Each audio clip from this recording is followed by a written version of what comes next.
Hello, truth seekers. Lawrence here, and welcome to Easy Enlightenment. So, when it comes to spiritual awakening or spiritual enlightenment, you cannot believe in anyone. Why? Because believing is a concept, and true awakening is not a concept nor an experience. It's not even an experience. It's not an experience because when we talk about experience, experience is about the coloring of the consciousness. And real truth realization is about removing all the colors from the consciousness to see its true nature. So it's the end of the experience. So in that sense, truth is not a concept or belief nor an experience. So if it's not a belief or experience, why bother believing in anyone, isn't it?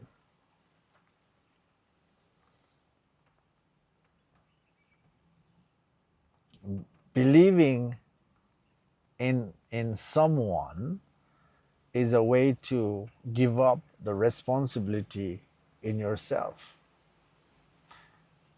Believing in someone is a way to allowing others to manipulate you.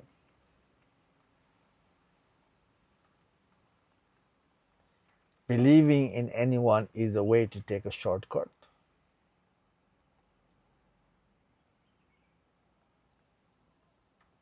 And awakening is about thorough approach. Awakening is about walking on your own. No one can guide you to see the inner truth. Yes,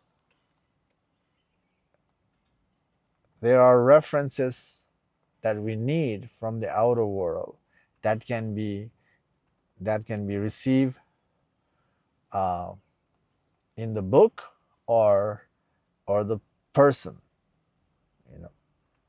And after hearing the reference,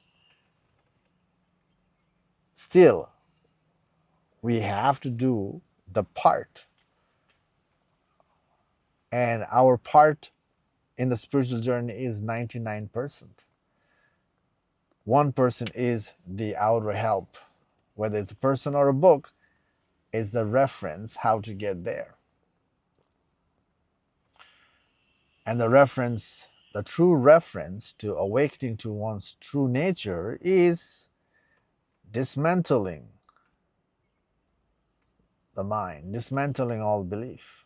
So one has to turn the awareness back to oneself, which is meditating on oneself and dismantling all beliefs. And when we dismantle thoroughly, that is a preparation, brings us close to seeing the truth. And when we ask ourselves, who am I? And then who am I is the final click in the spiritual journey where we see the plain sight truth. And that's where the ego gives up. The spiritual journey is about giving up the ego. Ego is the um, ego is the thing. Ego is the persona identification that is making us suffer mentally, emotionally. So it's the death of the ego. So don't believe in anyone. You you you stand on your own feet and do the work. There are a bunch of stories about the enlightenment in the world. Probably have read so many. Um, if you like to read, then you have read many stories about enlightenment, or you have seen in the video, you have heard and seen. about the awakening. And there are so many stories are so messy. Like I heard this long time ago. This person said, "Oh, my guru touched me and I was awakened. I see the whole universe."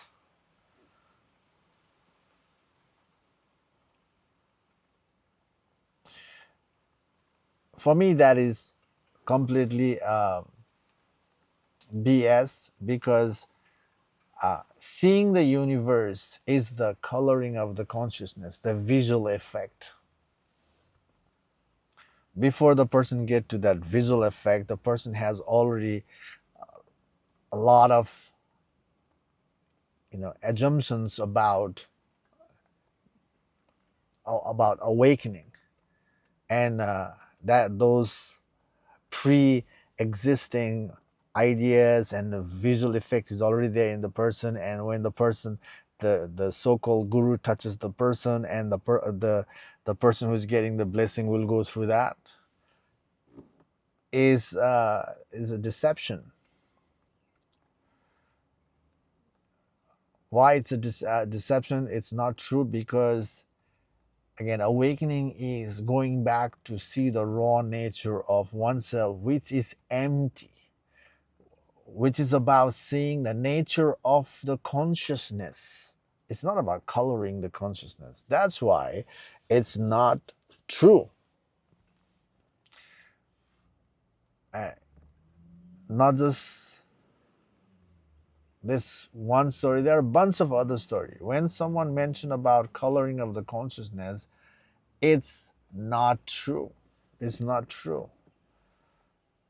Yes, stories, all the spiritual stories can be inspiration for the people to stay in the journey, to to work towards the truth.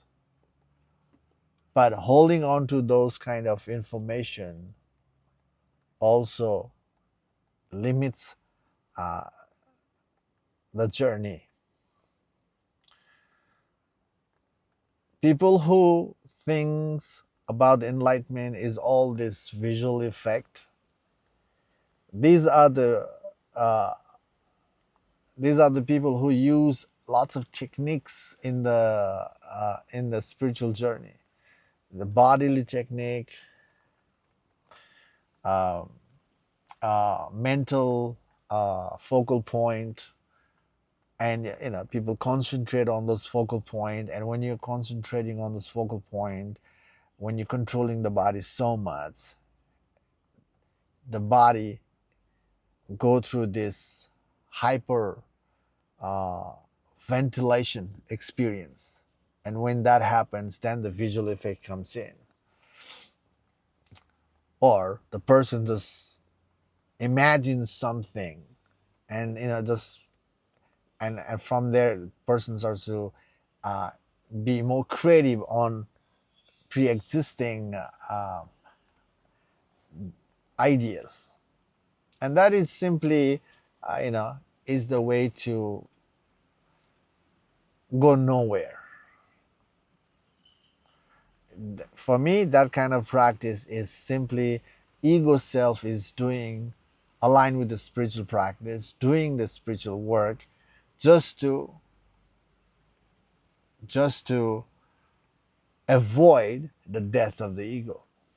This spiritual journey is about death of the ego. Death of the ego means is about annihilating the mind, dismantling the mind. When you are coloring your consciousness, when you're visualizing in your spiritual work, you're moving outward. You're moving away from the truth. Backward is the way to get towards the truth. Coloring your mind, coloring the consciousness, is moving away from the truth. So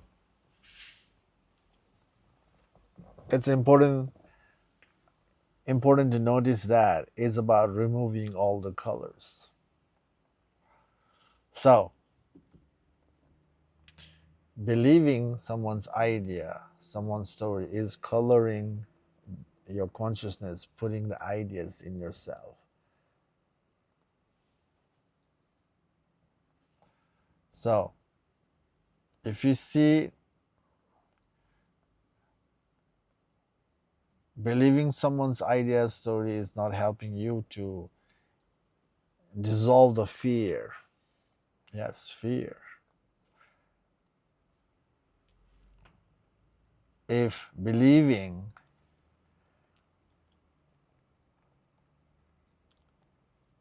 on the spiritual journey with ideas is not helping you to overcome the mental fluctuation, the emotional fluctuation for good, okay, not just momentary relief from the mental and emotional fluctuation, but for good.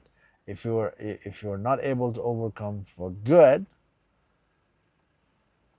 if you haven't seen the truth, then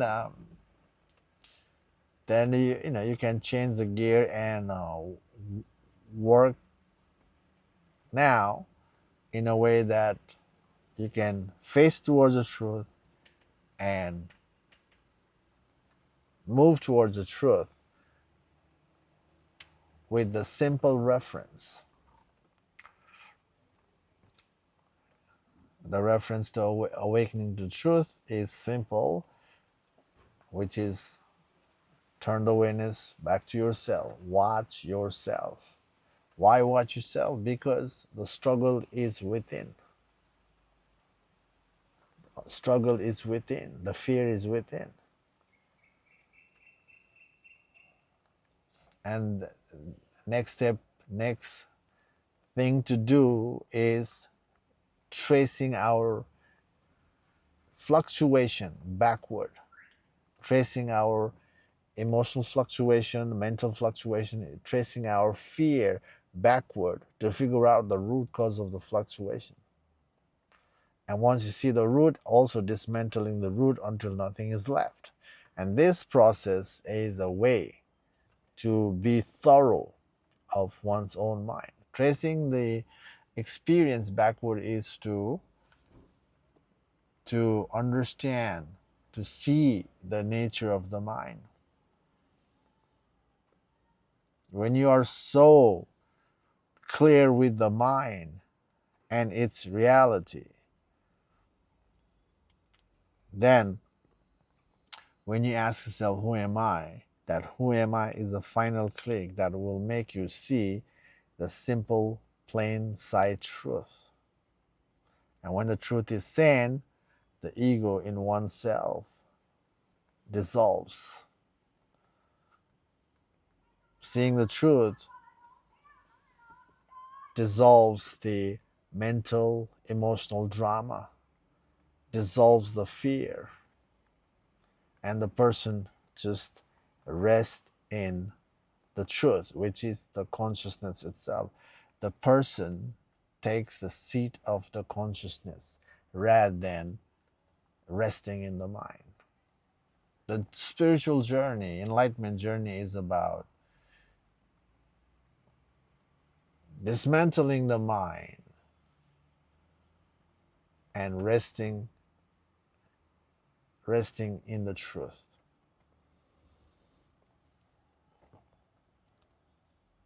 But right now, if you haven't seen the truth,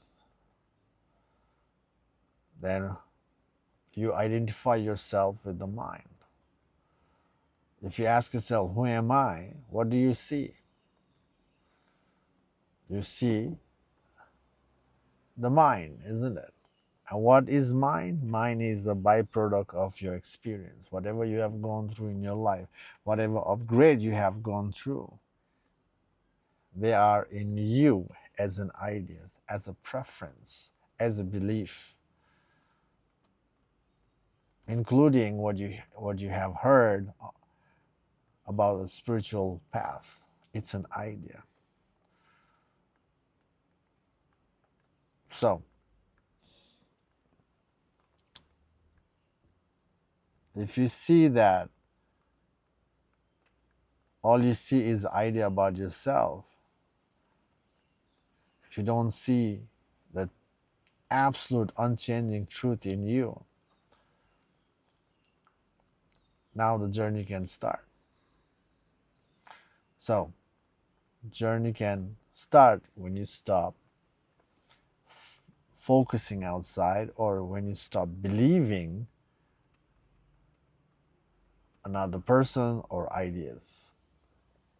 Okay, again, not believing is a start of standing on your own feet and being thorough. An enlightenment journey is thorough path. That's why it's called enlightenment. Okay, I hope I hope this video makes sense. I hope this channel is helping you, pointing you towards a direction. um, I hope you're working in dismantling the mind. If you work on dismantling the mind, your thorough approach in the path won't fail you. You won't fail yourself if you stay and dismantle the mind. Okay, take care for now. I will see you in the next video. Bye.